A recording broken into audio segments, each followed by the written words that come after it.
In this video, let me show you how you can convert ShopeePay to SPayLater.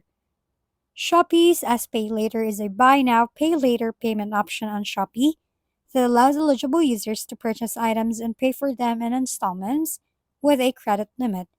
It offers different installment periods, typically up to 12 months, with potential interest charges depending on the chosen plan.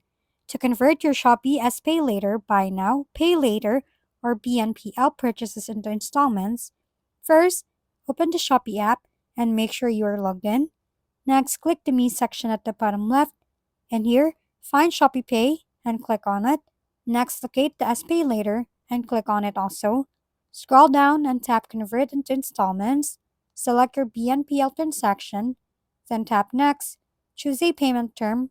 Review the monthly installments breakdown, excluding processing fees, and tap Confirm. You can verify the conversion by going to your transactions page and checking for item tags as converted, and that's it.